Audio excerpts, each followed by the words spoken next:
53-year-old janitor, mopped the same hospital hallway for 11 years without missing a single shift. The chief of surgery walked past him every morning without looking up. Then the night of the worst blizzard in Memphis in 40 years, she saw him do something that changed everything she thought she knew about who deserved to be seen. Dr. Nora Whitfield had not built a reputation at St. Augustine Medical Center by being sentimental. She had built it by being right.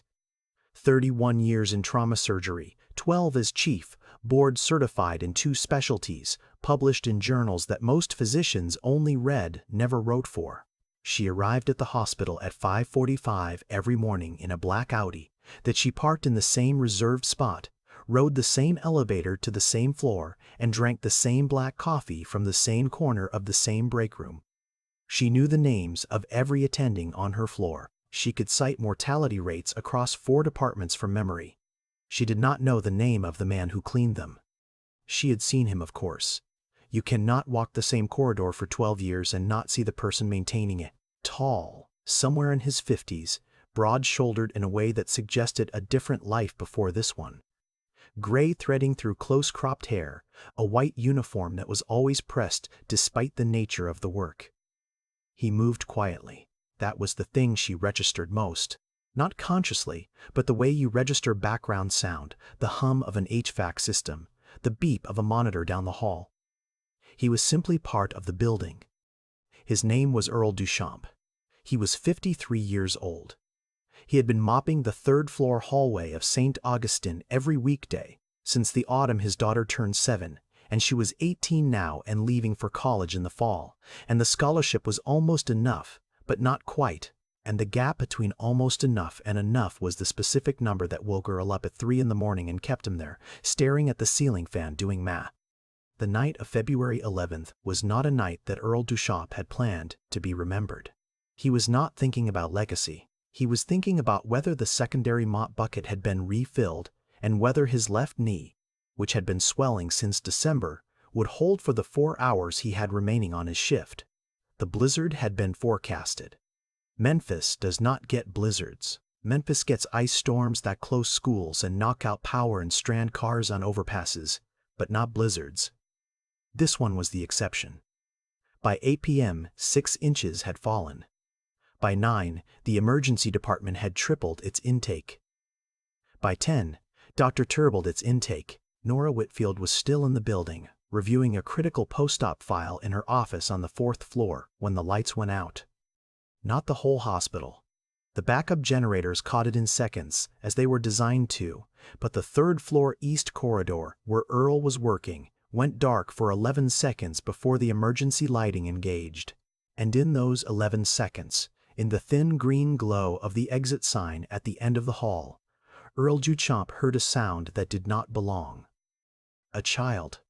Crying. Not loudly, the way a child cries when they have been crying for a long time and their body has run out of energy for it. A low, exhausted sound, like a held breath, finally released.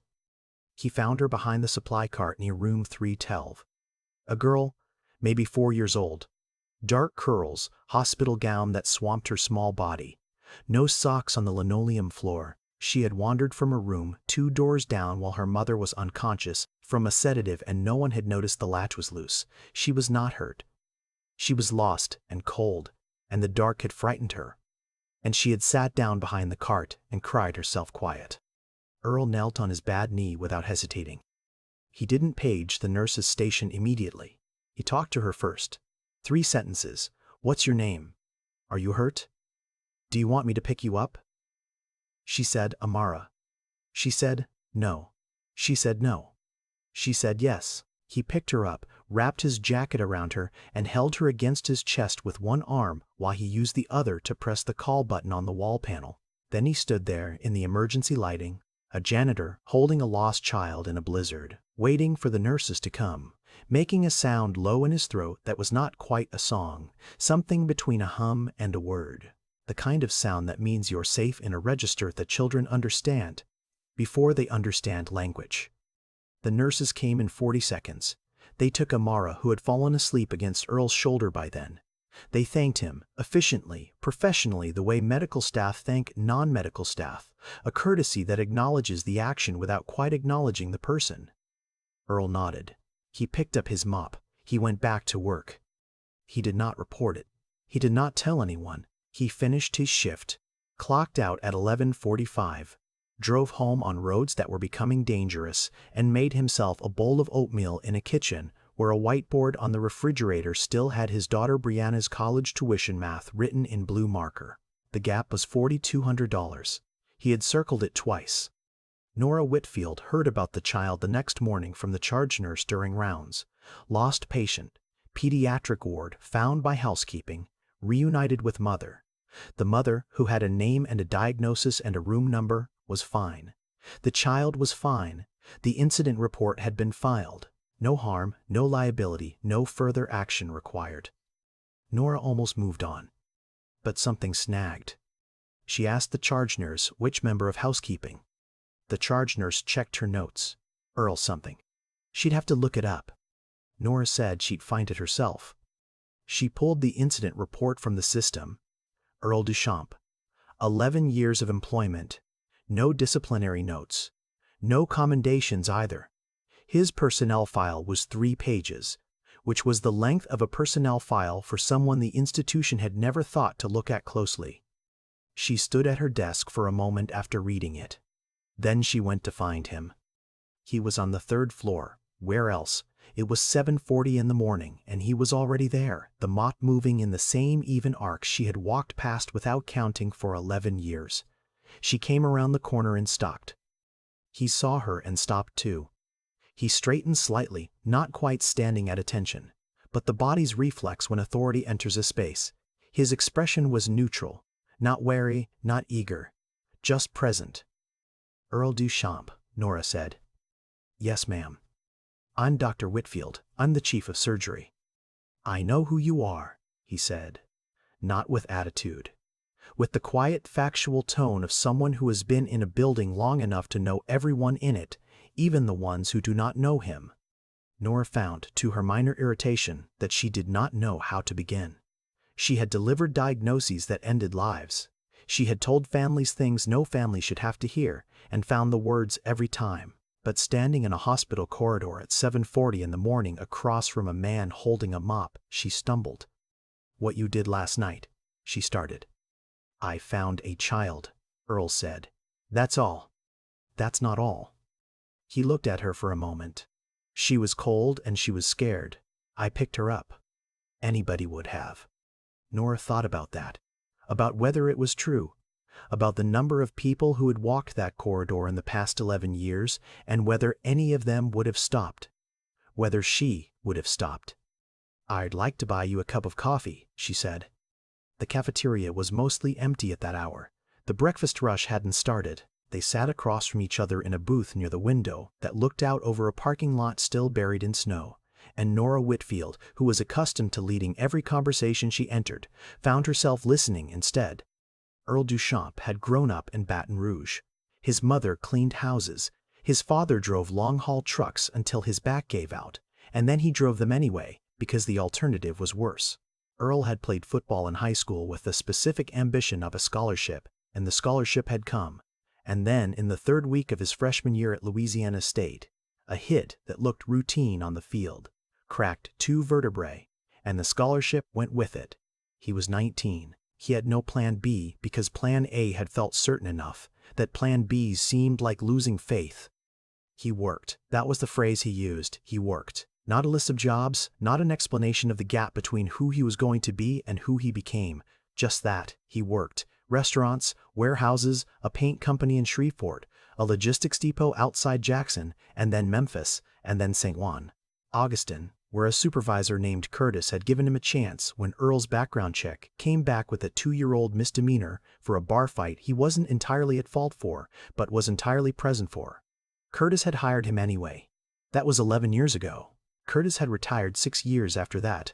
Nobody else at this hospital knew the full story. Nobody had asked. His daughter's name was Brianna. Her mother had left when Brianna was 4. Not dramatically, not with cruelty, just with the quiet recognition that she and Earl wanted different things, and she needed to go find hers. Earl didn't contest it. He raised Brianna in a 2-bedroom apartment on a street where summer nights were loud, and winter mornings were cold, and the school 2 blocks over was understaffed, but staffed with people who cared, which he had decided mattered more than anything else. Brianna had a 3.9 GPA. She wanted to study environmental science. She had gotten into a school in Tennessee that was not Memphis, which was the point. The gap was $4,200. Earl had not planned to say the number out loud. It came out in the same tone as everything else, a fact alongside other facts. He didn't seem to be asking for anything. He was just telling the truth the way people do when someone finally asks the right question. Nora sat with her coffee for a moment. She thought about the things she knew about this hospital, the donor board in the lobby with names on brass plaques, the annual gala that raised $40,000 for equipment that was already budgeted, the discretionary fund that the board maintained for community outreach and had used twice in the past 4 years. She thought about the 11 years of personnel files that contained no commendations, and the 3-page record of a man the institution had employed longer than some of its attending physicians, and the child who was sleeping safely in room 314 this morning, because of something that would never appear on any performance review. She thought about her own file, which was 30 pages long, and what it said about who the institution considered worth documenting. "I have to get back," Earl said, and started to stand. "Wait," Nora said. He waited. "You've been here 11 years. "Yes, ma'am." "Nobody has ever nominated you for the Employee Recognition Program." He looked at her with an expression that was not quite amusement and not quite resignation. "I didn't know there was one." There wasn't much to say to that, so Nora said the only true thing available. "I should have known your name before last night." Earl picked up his coffee cup, held it for a moment. "People know the names of people they need to know," he said. "That's just how it is." "It shouldn't be." He put the cup down. "No," he said. "It shouldn't." He went back to work. Nora sat at the table alone for 6 minutes, which was longer than she had sat still in the middle of a workday and longer than she could remember. Then she went upstairs to her office, opened her computer, and started making calls. The St. Augustine Employee Recognition Committee met 4 times a year. The next meeting was in 3 weeks. Nora submitted Earl's nomination that morning with a written citation she drafted herself in 40 minutes, which was 39 minutes longer than she had ever spent on administrative paperwork that wasn't a liability report. She documented the incident with Amara in specific detail. She included the 11 years of unblemished attendance. She included a note about institutional oversight, not pointing fingers, just stating that the recognition systems in place had failed to surface this employee's contributions and that the committee should be aware of the structural reasons why. She also made a second call to a colleague at Vanderbilt who sat on the board of a private scholarship fund for non-traditional students and their dependents. She did not promise anything. She said she had someone she wanted them to consider and asked if there was a process. There was a process. 3 weeks later, the recognition committee met. The vote was unanimous, which Nora had not taken for granted. She had spoken to 2 committee members individually beforehand, not lobbying, just making sure the case was understood. Earl received the notification by email on a Thursday afternoon. He read it twice on his phone in the supply closet, where he had gone to restock cleaning solution, and where he stood for a moment after reading with his back against the metal shelving. He was not a man who cried easily. He had not cried when Brianna made honor roll. He had not cried at her high school graduation, though it had been close. He did not cry now. But he stood in that supply closet for 2 minutes and 40 seconds, which he knew because the timer on his phone was still running from a task he had been tracking, and he let himself feel it. The specific weight of being seen after so long of being overlooked. It was not a comfortable feeling. It had a pressure to it, like a bruise being pressed, tender in a way that meant something underneath had been hurt for a long time without being acknowledged. He walked back out to the corridor. He picked up the mop. He finished his shift. The award ceremony was held in the hospital atrium on a Friday afternoon in March. 50 people, give or take. Medical staff, administrators, a few board members. A podium with the hospital logo, coffee, and those particular cookies that every institutional event seems to have, the ones with the sprinkles that taste like nothing but are always gone first. Nora spoke for 4 minutes. She did not use the word inspiration, which she had specifically edited out of her draft because she distrusted it. She used the words competence, care, and 11 years of unacknowledged contribution. She said the hospital was better for having Earl Duchamp in it. She said that she personally was. Earl stood at the podium after and said 14 words. He said he was grateful, that he loved this hospital, and that the patients deserved the place to be clean. Then he sat down. There was applause. Real applause, not the polite kind. In the front row, Brianna watched her father and pressed her lips together in the same expression he made when he was trying not to feel something too loudly. She was 18. She had her father's posture and her mother's eyes, and a capacity for working hard at things she loved that she had learned from watching someone work hard at things he had no choice about, and do it with dignity anyway. She did not understand yet what that had cost him. She would understand it later, when she was older and had paid some costs of her own. But she understood enough. She understood that the man at that podium had mopped floors for 11 years so she could study water systems and ecosystems and the science of the earth, and that the word for that was not sacrifice, because sacrifice implied regret, and Earl Duchamp did not regret a single shift of it. The word was love, plain and practical and unglamorous as a mop and bucket. 2 weeks after the ceremony, a letter arrived in Brianna's email from the scholarship fund. $4,700 awarded annually for up to 4 years, renewable based on academic performance. The letter cited her GPA, her enrollment in environmental science, and a letter of support from the chief of surgery at St. Augustine Medical Center, who had written that Brianna was the daughter of a man who had taught her more about what it meant to show up than 30 years of medical education combined. Earl read the email over Brianna's shoulder at the kitchen table. He read it once. Then he walked to the refrigerator and erased the number on the whiteboard with the sleeve of his shirt. Not ceremonially, just because it was no longer accurate and he was a man who did not like inaccurate numbers on his whiteboard. Brianna said, "Dad." He said, "I know." She said, "He never told me about any of this." He said, "Nothing to tell. I found a child. I called the nurses. I went back to work." She looked at him the way children look at parents when they are finally old enough to see them as people. Not as the person who drives you to school and makes dinner and tells you to turn off the lights, as a person with a whole interior life that preceded you, that exists alongside you, that will outlast you. "Why don't you ever want credit for things?" she asked. Earl thought about it. He pulled out the chair across from her and sat down. "When your grandfather's truck broke down," he said, "he didn't call anyone. He fixed it. That was just Tuesday. Wanting credit for Tuesday seems like a lot of energy for something that was just Tuesday." Brianna was quiet for a moment.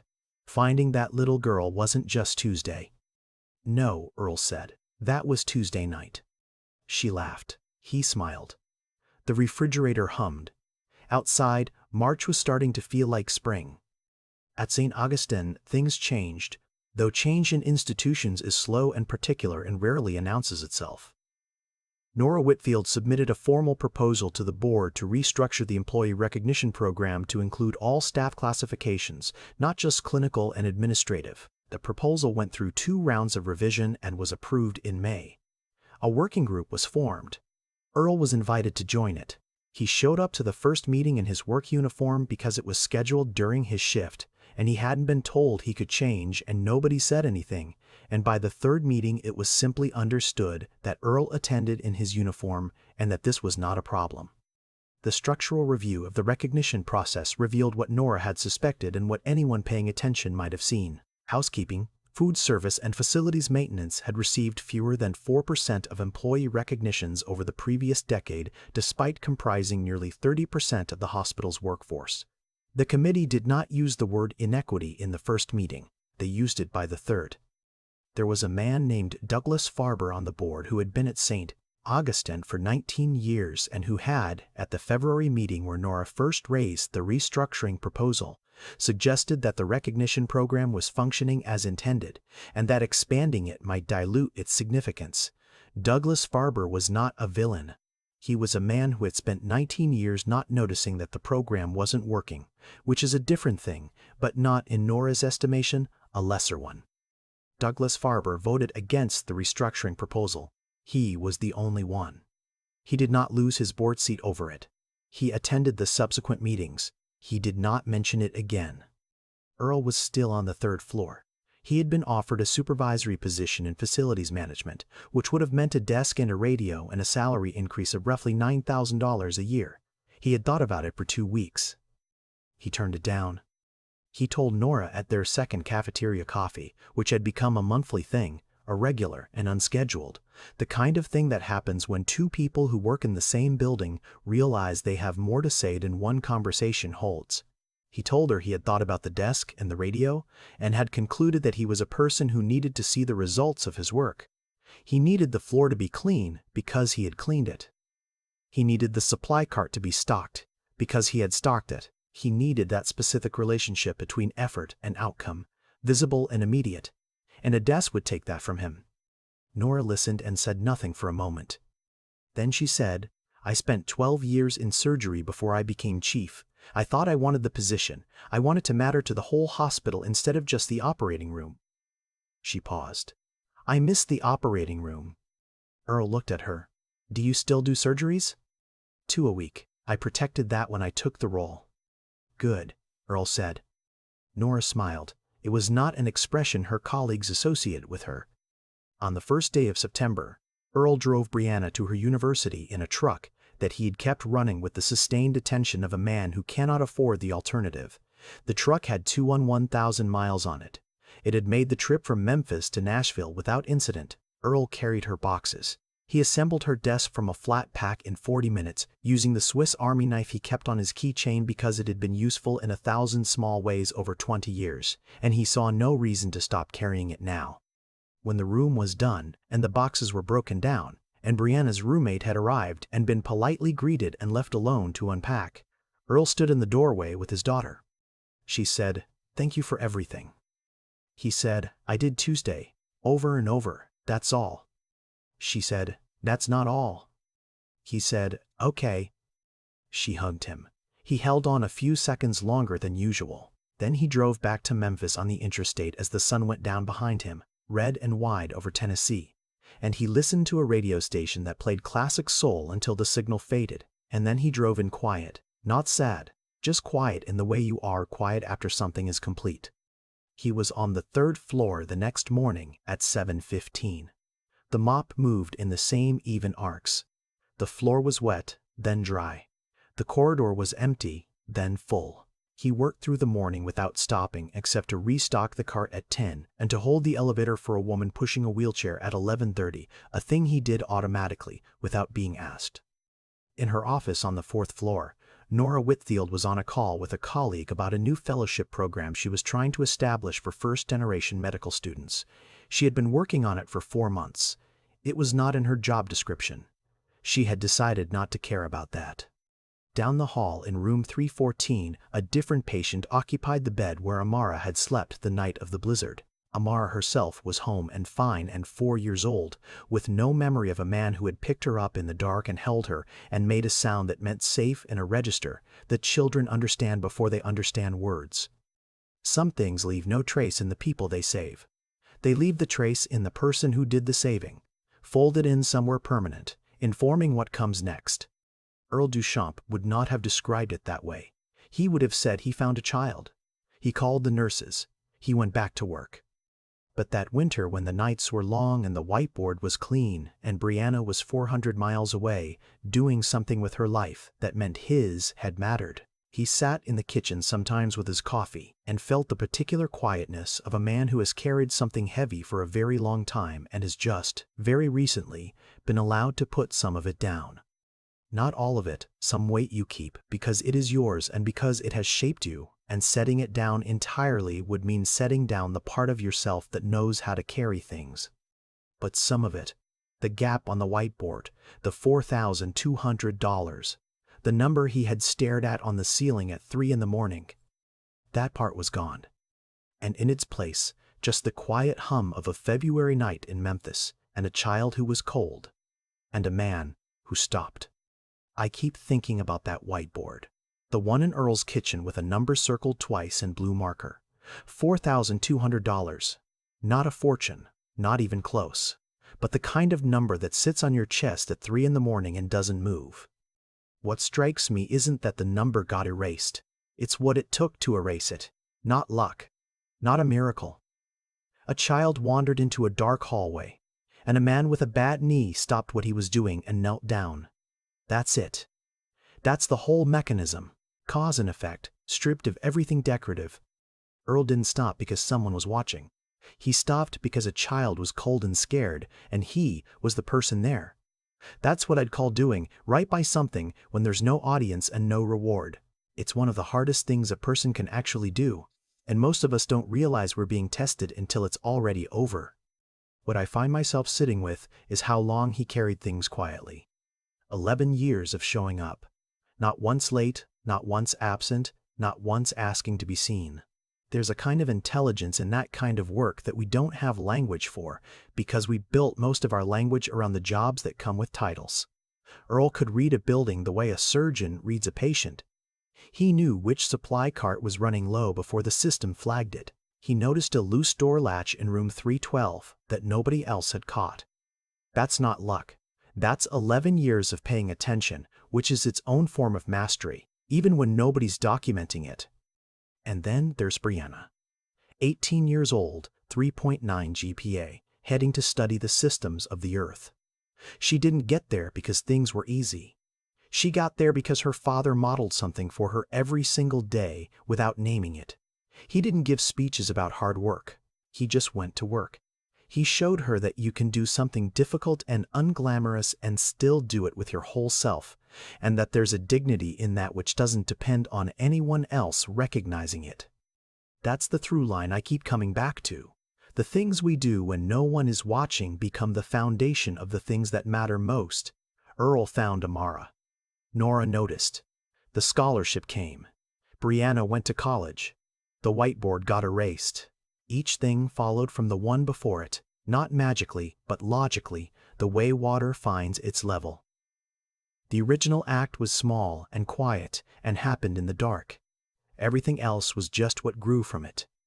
I think about the people in my own life who had been doing the equivalent of mopping the same floor for years, and I wonder how many of them I've walked past without looking up. How many times I've registered the clean floor without registering the person who made it clean. Earl would say that's just how it is, that people know the names of people they need to know. I think he's right. And I think the question worth sitting with is whether we're willing to need to know more people than we currently do. The floor gets cleaned either way, but the person doing it deserves to be a person to you, not background noise. That one's on us.